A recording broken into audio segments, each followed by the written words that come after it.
Hi guys, நாங்க எங்க போறோம்னு எங்களுக்கே தெரியல. மால் தாண்டி போறோம். எங்க கூட வந்து ஒரு பையன் வந்து ஆட் ஆகும். பாய் ஃப்ரெண்ட் தான் கிடையாது, சும்மா சொன்னேன். ஒரு கேர்ள் ஃப்ரெண்ட் தான். யாராச்சும் பாத்துக்கிடுங்க. பாவம், என்ன வேலை பாக்குறீங்கன்னு தெரியுதா மிஸ் ஜோதிகா? பாவம் அந்த பையன் அழுகுறான். கேர்ள் ஃப்ரெண்ட் யாராச்சும் அந்த பையனை காட்டுறோம். அந்த யாராச்சும் இன்ட்ரெஸ்டடா நான் உனக்கு டிஎம் பண்ணுவேன். சரி ஓகே, வந்தோடனே நான் காட்டுறேன் அவனை.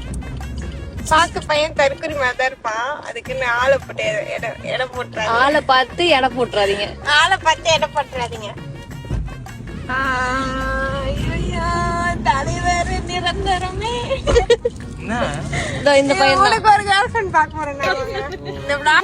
ஆட் ஆயிட்டே போறாங்க. இன்னொருத்தவனும் அவனும் அவனுக்கு இவனுக்கு மேல ஒரு தற்கொலையா இருப்பான். ஆனா அவன் சின்ன பண்றதே தெரியல. இப்போ ஒரு ஹீரோயின் போயிட சேருடா.